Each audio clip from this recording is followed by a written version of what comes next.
may be seated. So good to have Garen up here leading singing. Good job, Garen. Hope that you had a good afternoon this afternoon. Good to see you all here this evening. Let's begin in Mark, the Gospel of Mark tonight, in chapter 3. Mark chapter 3. We're going to begin reading in verse 1 from the New American Standard Bible. Mark chapter 3.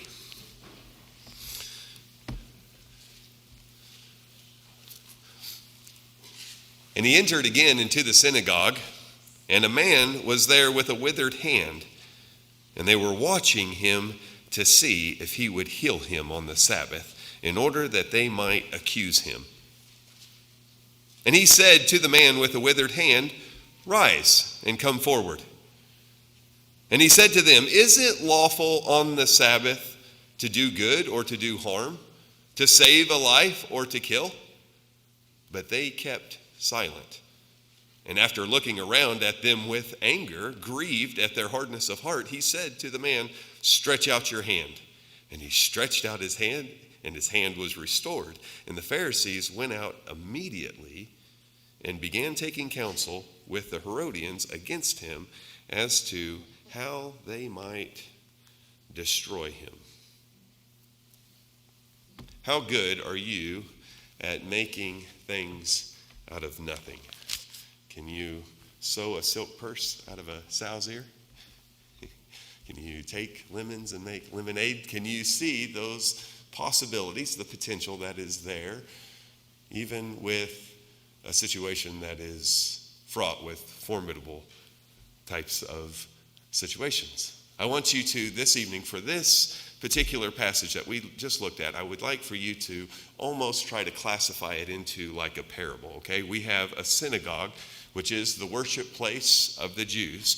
We have a place where Jesus should feel at home. I mean, after all, they are the children of God. He is the Son of God, the only Son of God. He is God in the flesh. And so as he enters into the synagogue, what is the sense that Jesus has as he looks around at the people? What does he know is going on through their mind? And as he looks across this group, conspicuously placed is a man with a withered hand.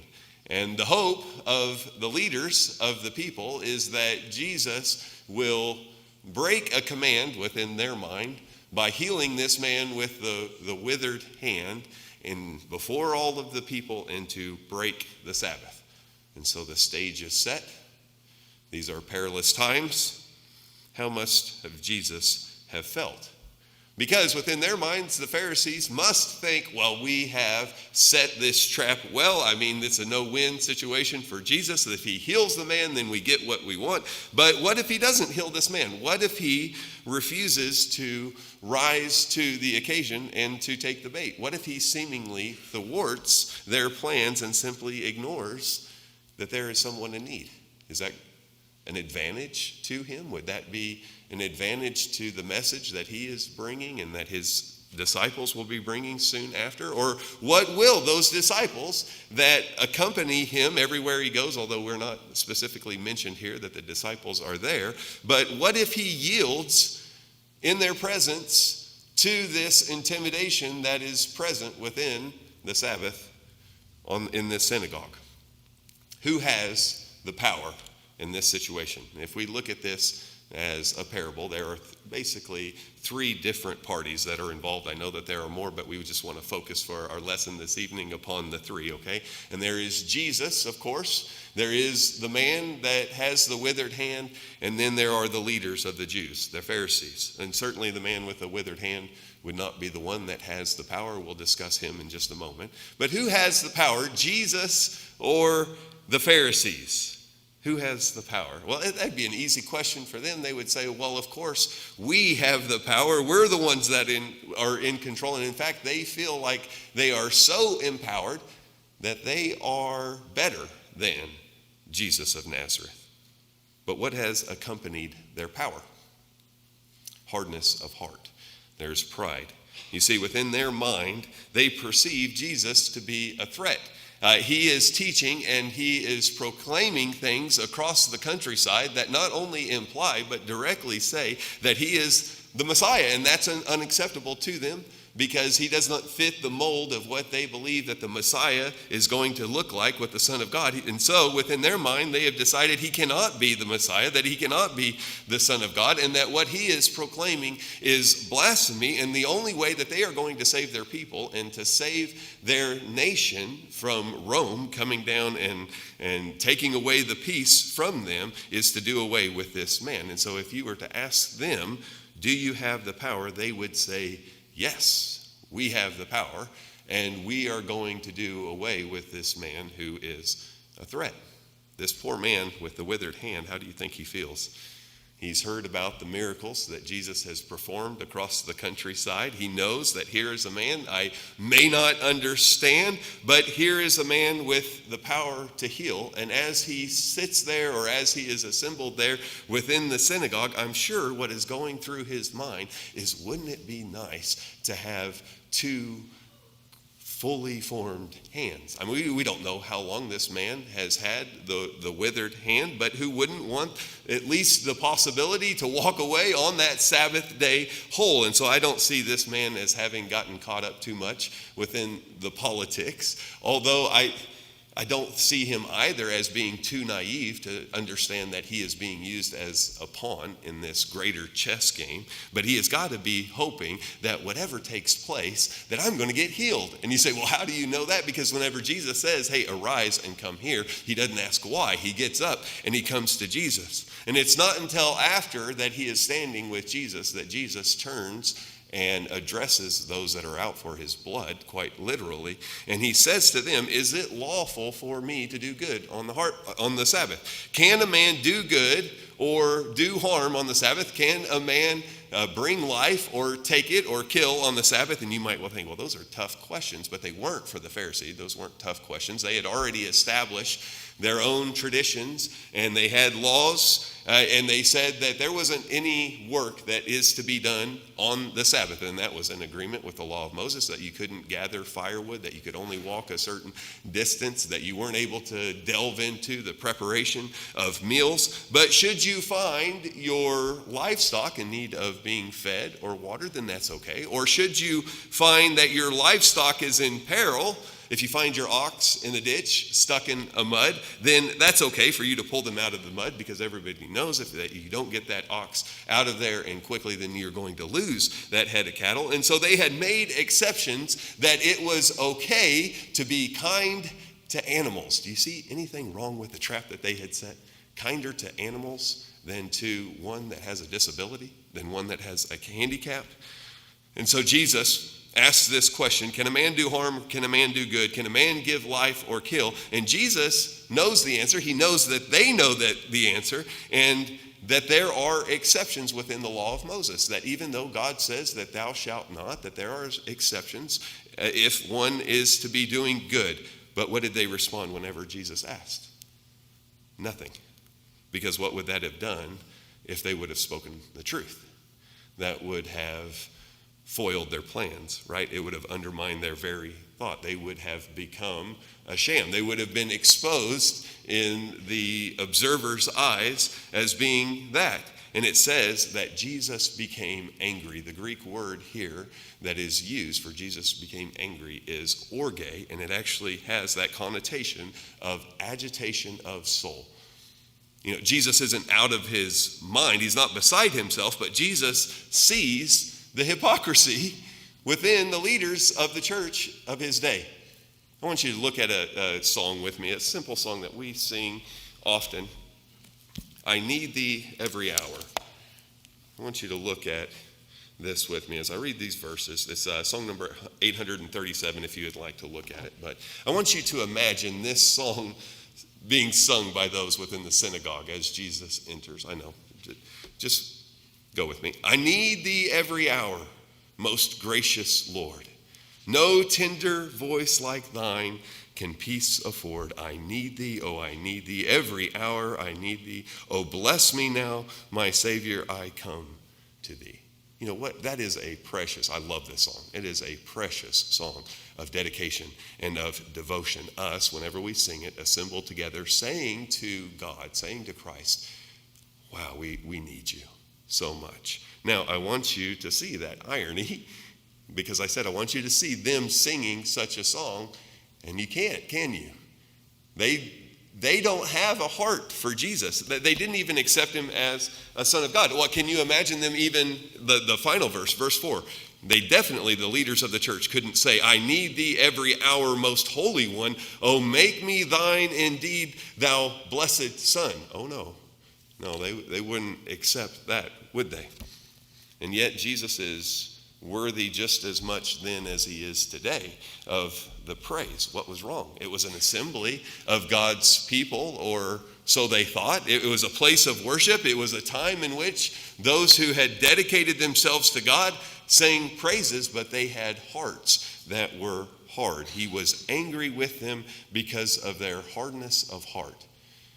Herosis is the Greek word there for the hardness of heart. And it does carry with it the connotation of callousness or of hardness, but it also carries with it the connotation of being blind. There is the Son of God standing in their presence, and they don't see him as anything but a threat. And Jesus' soul is agitated. He knew full well what his reception was going to be whenever he went in, though, didn't he? Didn't Jesus know that he wasn't going to be accepted? That they were not going to be ones of faith? And so, why did he go? Why did he come to the synagogue that day? Why wasn't the simplest thing for him to do was to walk around the trap? He knew it was there. If you and I were walking along a path and there was a bear trap right in the way, what would we do? Wouldn't we walk around it? Wouldn't we avoid it? Why did Jesus just walk right in? Why did Daniel pray in spite of the lion's den? Because to avoid the trap would be to yield the victory and to accept defeat. Jesus is surrounded by, I believe, his disciples who trust in him and know that the power lies in him. Jesus is surrounded by men who someday will be the very apostles from that number, and he knows that they need from him the example. They believe that he is the Son of God. If he goes around skirting trouble, right? If he goes around trying to avoid confrontation, refusing to stand up in the face of intimidation or opposition, then what are they going to do whenever they are drugged before the councils? That example won't be sufficient unless Jesus is willing to take these religious leaders head on. So there stands that man with the withered hand, listening to Jesus, sensing his anger and hoping beyond hope that this is going to result at least in him receiving a blessing. Now, none of us would put ourselves logically within the place of Christ, and so that's going to leave us with two other places that we're going to place ourselves this evening. Either we are the Pharisees and we're in denial, or we are helpless and hoping and praying and longing for healing.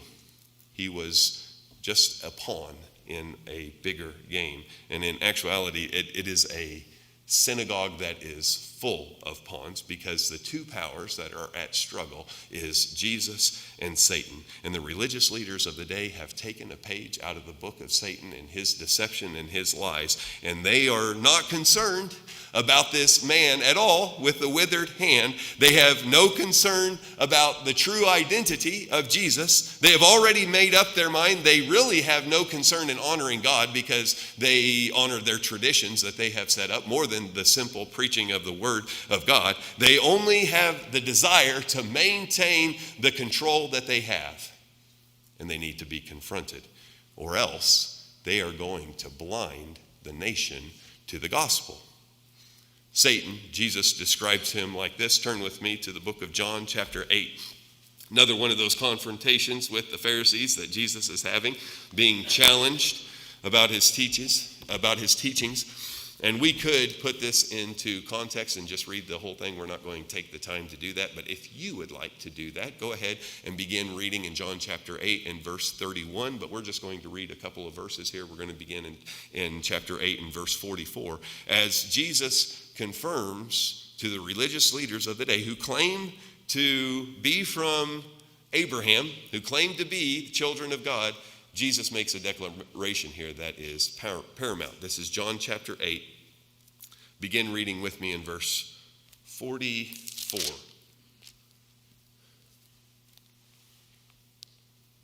Yep. you are of your father, the devil, and you want to do the desires of your father. He was a murderer from the beginning, and he doesn't stand in the truth because there is no truth in him. Whenever he speaks a lie. And when he speaks from his own nature, for he is a liar and the father of lies. But because I speak the truth, you do not believe me. Now, if you were to ask those Pharisees, the Jewish leaders, what is your ancestry? And they do this argument with Jesus here in John chapter 8. They say, well, we are of Abraham. We can trace it back. We can go back generation after generation, and we can prove that we are children of Abraham. And Jesus sets all of that genealogy aside, and he says, oh no.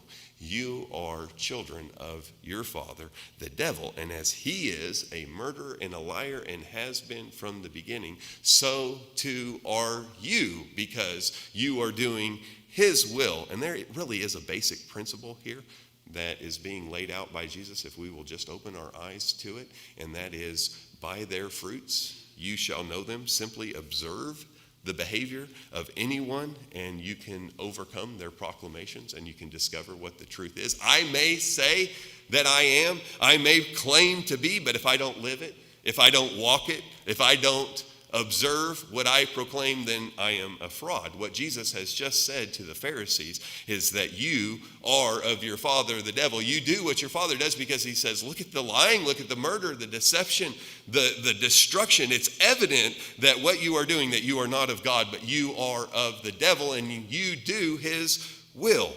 And so that whole synagogue is full of pawns, full of men that have set aside the will of God because it's convenient, because they want to maintain their position, because their culture is threatened, because they don't want to change, because their hearts are hard, and they don't want to accept that Jesus is the Son of God, because that would require for them to make changes within their life. And so I go back to that question of which party am I? Helpless, hopeless, longing to be healed, believing in the one that I stand beside, not completely sure, but knowing that this man has the power from God, and that I long to be leaving this place being made whole? Or am I still doubting, listening to the words of the political correctness of the world and rejecting the one and only Son of God? I sing that song, I need thee every hour. Do I believe it? Do I mean it? And Jesus turned to that man with his withered hand, and he told him to stretch it out. Do you think that he hesitated at all? I don't think that he at all. I think he immediately was stretching that out, and I believe immediately he was drawing himself closer to Jesus. And it says that he stretched out his hand, and he became whole. Wouldn't that be impressive? What would you do if that was done before your very eyes? Would you not say, wow, it's the Son of God? Would you not praise? Would you not declare to everybody that was within earshot? Would you not proclaim? And yet, what do the religious leaders of that day do? Once he heals this man, it says they went out and they began to conspire how they might destroy him. Wow, that's calloused, isn't it? That's hardened. Satan would keep us as a pawn, whereas Jesus would make us his child. And we know that Jesus here is not in the least bit intimidated by the plans. We know what's on the Pharisees' heart as they leave. And Jesus knows that they don't have any power to destroy him. He continues to perform the miracles. He continues to go along the countryside and proclaiming the truth. There are times whenever he is accosted, whenever he is arrested, when they try to kill him, and he walks right through the midst of them. And it isn't until that time is right where he yields to, as we were talking this morning, and allows himself to be treated in the manner in which he was, of mockery and of abuse, and then to be nailed upon the cross and placed into the tomb. But aren't you so glad that he did? As we looked in John chapter 10, Jesus says, no man takes my life from me. I give it of my own power. I have that power to lay it down. I have the power to take it back up again. This is a command that I have received from my Father. You see, Jesus knew that that day at the synagogue was simply a dry run. He knew no matter what those leaders were trying to plan and devising, that Satan had no power over him, that it was not yet his time to submit to them, that it wasn't time yet for his crucifixion, but it was time for what? It was time for him to confront those leaders. And he said to them loud and clear, you may think that you are in control, but I am the Son of God.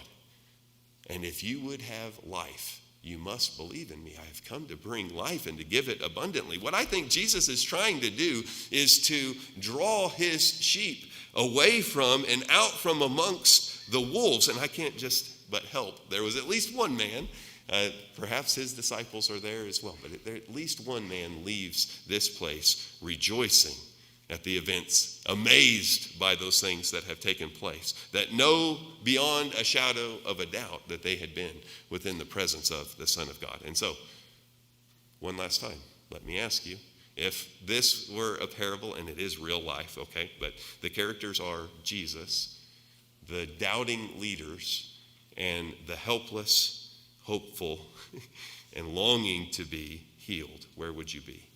And I pray that we would all find ourselves within the sandals of the man with the withered hand, longing for healing, maybe not understanding why, not even seeing the whole scope of things, but trusting that God knows what's best for me. And we cry out, I need thee every hour, most holy one. Come, make me thy child indeed. If you have not yet done that, that invitation is yours this evening. If after having accepted him, you as well have become hard in heart, please come forward as we stand and as we sing.